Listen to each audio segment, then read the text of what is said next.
You're invited to imagine what's next. What the next view you wake up to will be. Where your next adventures will start from. Your perfect space to entertain. And your sanctuary to unwind in. As you begin to imagine your new place, we'll be here to help you find it. Because nothing compares to what's next. Sotheby'sRealty.com.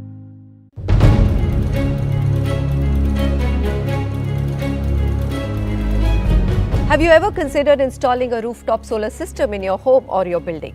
Last week, in an exclusive interview with the Power and Renewable Energy Minister RK Singh, we asked, what will it take to make rooftop solar adoption become popular in the country? He not only sounded confident of implementing the recently announced PM Suryodaya Yojana, targeting 1 crore low-income households for rooftop solar installations, he also outlined the importance of raising awareness for mass adoption. How can we move towards powering our homes with clean, green rooftop solar? And does it make sense for everyone or not? Joining me to answer these questions, Mr. Ashwini Swain, Sustainable Futures Collaborative Fellow, also Sanjay Seth, VP and CEO of GRIHA Council, and Saurabh Kumar, Vice President of GEAPP. Okay, Ashwini, I'm going to come to you first. Do you believe, number one, that this target of 1 crore homes under the PM Suryodaya Yojana will take us closer to that 40 gigawatt and it will be successful? Okay, so the short answer is yes. So if we manage to put 1 to 3 kilowatt size solar systems on low-income households, 10 million low-income households, then we are going to achieve somewhat around 20 gigawatt installed capacity. 20 plus 11 and other sectors also contributing will get closer to 40 gigawatt.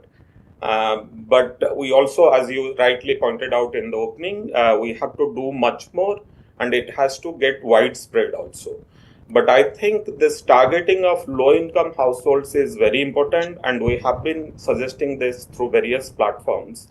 And the first priority should be low-income households because it addresses multiple issues, not just solar penetration, building ecosystem, also addressing discount finance issues because this in case of low-income households, the subsidy amount is also higher. Okay. Saurabh Kumar, what's your opinion? How do you rate the chances of this scheme success? So, Manisha, to be very honest, an ambition like 10 million homes, solarization of rooftops has never been done anywhere in the world. And I think both of these elements are part of this whole program. And as I said, here the implementation approach is very unique. It is very direct as far as the government involvement is concerned, with all these PSUs who have presence in the entire length and breadth of country are being asked to kind of aggregate roof spaces through a digital platform and then provide energy as a service. So the transaction cost for a 3 kilowatt or a 2 kilowatt rooftop owner is very, very low. Plus, there is a provision of 300 units of free electricity. And also, there will be some amount you must remember, because if I rent my roof space and NTPC is the service provider, NTPC will need someone to maintain those solar panels, clean them from time to time. So there is additional income that would come to the households in lieu of providing the maintenance services for the service provider. So I believe it has all the right ingredients to really succeed in a very big way, so that it becomes kind of a benchmark or a case study example that can be replicated elsewhere in the world. Sanjay, it's not like we've not had incentives, right? We've had subsidies, we've had incentives. GRIHA has rating systems for buildings. People do take ratings. Buildings take green ratings. But then I find that those solar systems, rooftop solar systems, are not even used. They just are abandoned very, very quickly. How do we solve for those kind of problems? Now, if you put a solar rooftop at the top of the building or at the top of the dwelling, the heat ingress into the building takes place through the roof. Now that provides shading, and it is also providing the rooftop solar is generating electricity for meeting the demands. So I think it's a double whammy, and to me, it's a great initiative of the government. I hope that going forward, we see much more larger adoption of the solar rooftop into the residential sector. As a rating agency, we have seen that the largest adoption has been in the commercial and institutional built environment that is there, but the penetration in the household sector has been very low. And the reason for that is, I think, the initial cost and lack of awareness among consumers. There are initiatives of the government of India where there is subsidies and all of that are provided.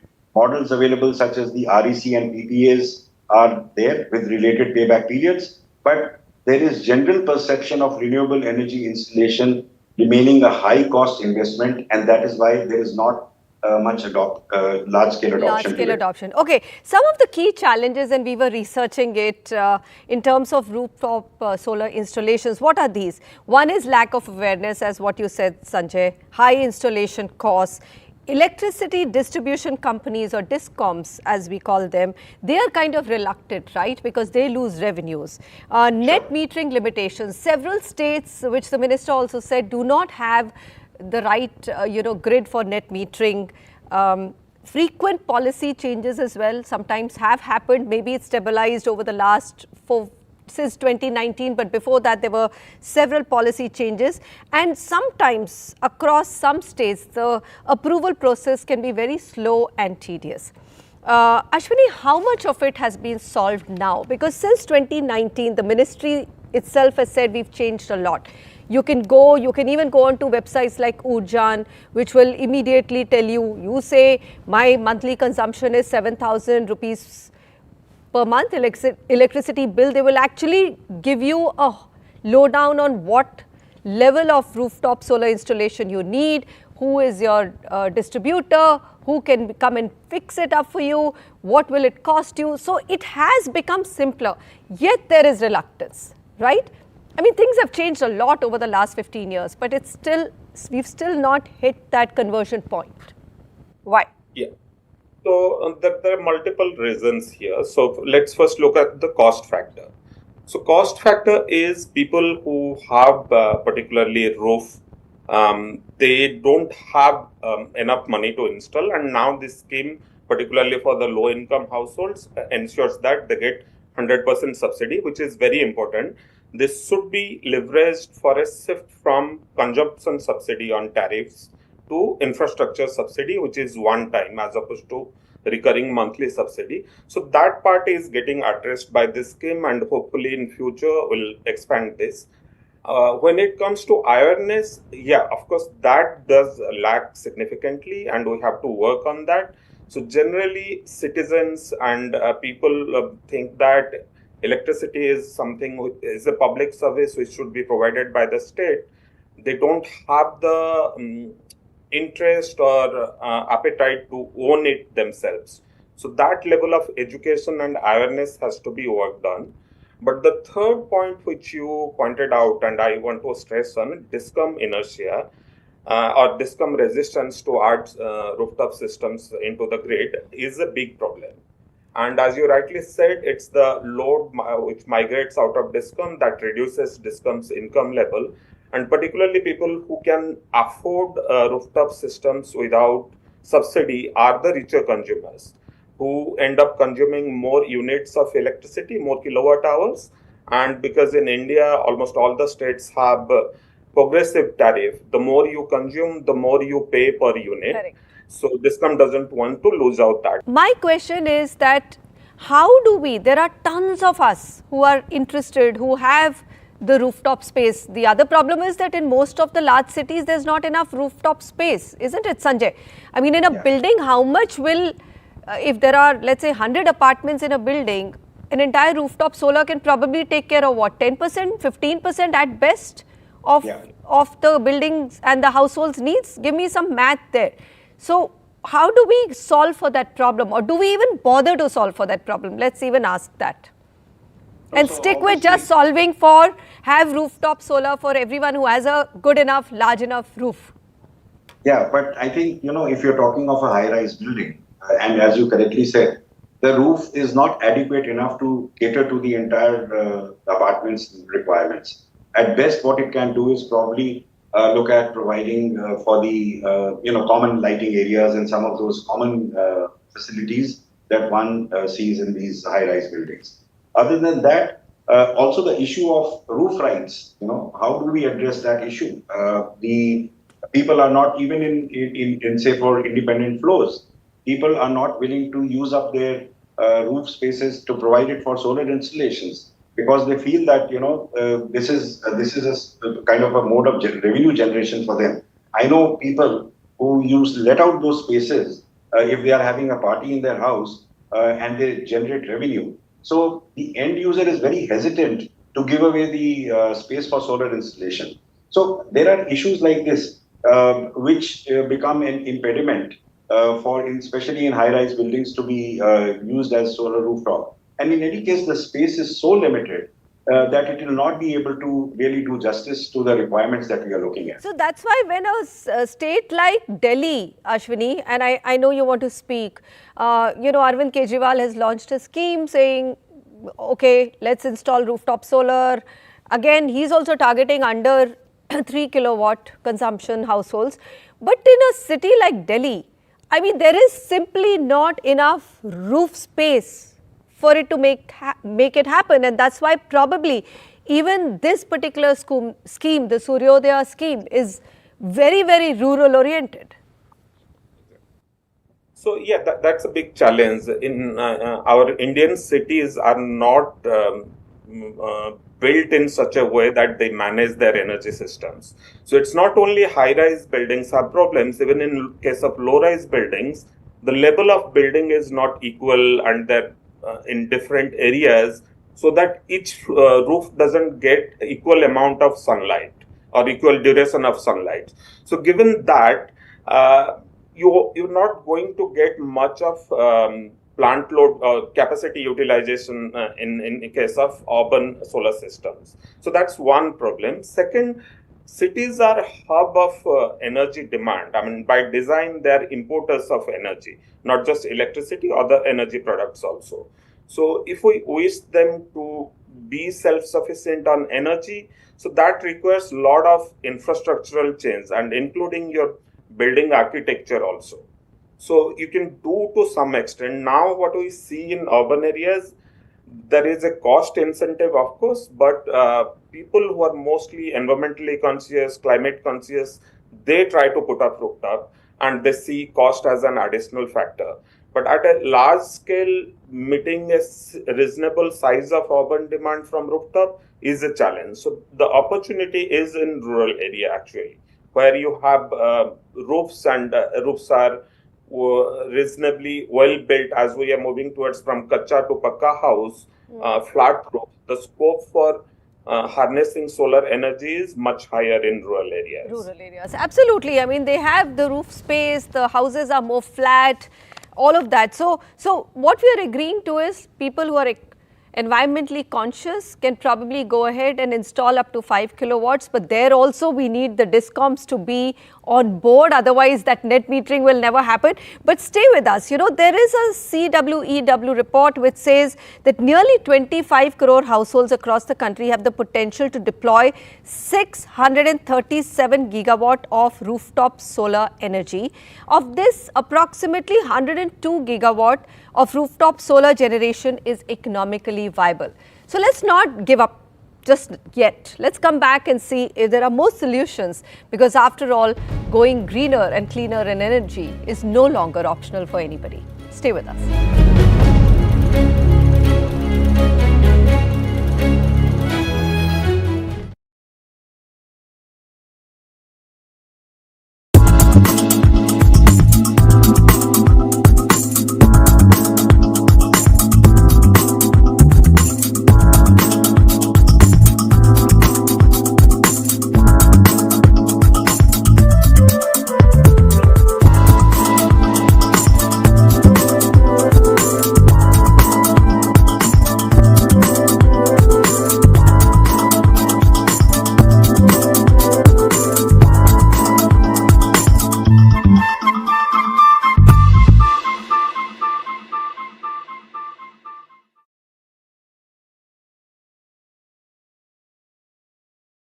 You're invited to imagine what's next.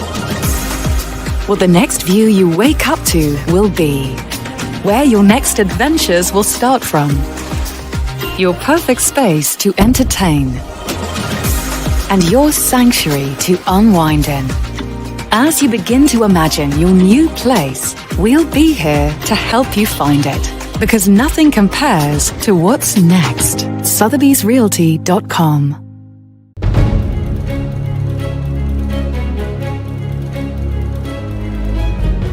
We are putting the spotlight on India's rooftop solar ambitions. Its recently announced PM Suryodaya Yojana. To find out how can we make this a mass movement. Saurabh Kumar, my question to you is that this is a large ambition that we've embarked on. Are there some learnings from the global environment or any countries abroad which have actually implemented this very, very well and made it a mass movement? The place where this has succeeded, solar rooftop, is Germany. And Germany did it with a combination of incentives and in vitro. Previous schemes, while had 40% incentive, there were several regulatory gaps that were not filled up. For example, if you and I want to install a solar rooftop, I need at least 3 different inspections and approvals from the distribution company, which means at least 3 visits of the DISCOM official to my rooftop. Number 2, while there were vendors around, the awareness about what I would gain by putting solar was not there. Thirdly, perhaps the capital cost of the solar panels were high, and therefore it did not make economic sense for someone who's paying about 5 or 6 rupees per unit to install solar. And finally, several states still don't have net metering regulations, or even if they have, they don't kind of operationalize this. So these 4 things together were the reasons why this did not take off the way it should have been taken off. Whereas if you see the large commercial and industrial establishment, that is the rooftop solar has done very, very well. Why this will succeed? Because there have been regulatory changes. For below 3 kilowatt, you don't need any approval from the distribution company. As I said, because this is a service model being adopted, the risk and the transaction cost for a consumer who has their income or their rooftop spaces less than 3 kilowatt will only make it easier for implementation. You know, GRIHA has a green building rating, right? For residential. 70% of India's building stock is yet to come. And I don't think it's, right now, we will meet a 100 gigawatt country ambition of solar renewable. That's not even a question anymore. But we need to do better.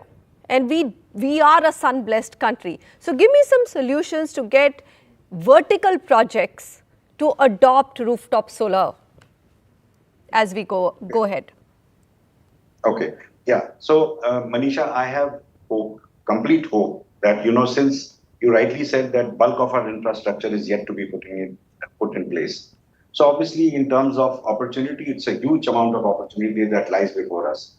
Now, what we need to do, and as GRIHA, which is, bridging the gap between the government policies and implementation of renewable energy adoption, our different rating systems kind of provide the push that is required towards all of this. The market pushes that are required, the nudges that are required for larger adoption, and through a mandating process. Now, if you look at GRIHA, probably we are one of the only rating systems, I don't know whether globally, but yes, which mandates the adoption of renewable energy into when any project is given or evaluating under the green rating program. Now, the ECBC or the Energy Conservation Building Code, which has now become the Energy Conservation and Sustainable Building Code, also mandates larger adoption of renewable in the building sector. So all of this, I think, becomes a key in kind of driving up the demand for solar rooftop integration into buildings. Ashwini, what would your solution be?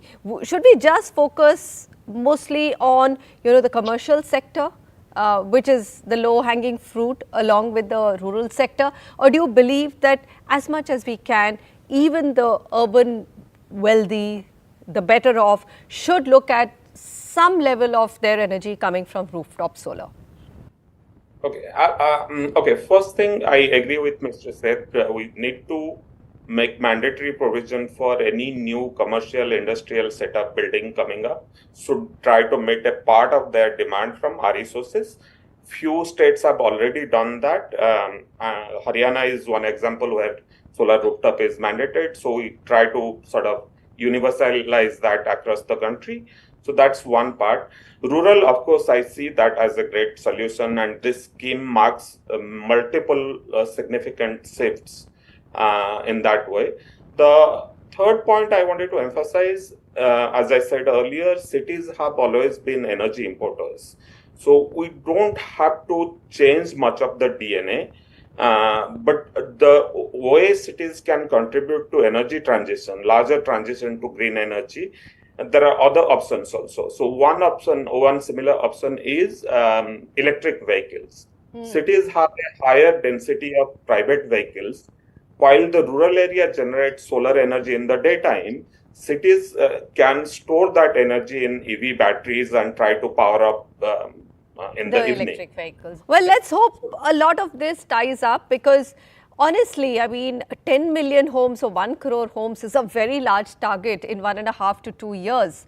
Gentlemen, thank you very much for joining me. A very confident minister who said it is going to be possible and we will make it happen. And let's hope that we are able to broad-base the adoption of clean, green energy through rooftop solar installations. Goodbye and thanks so much for watching.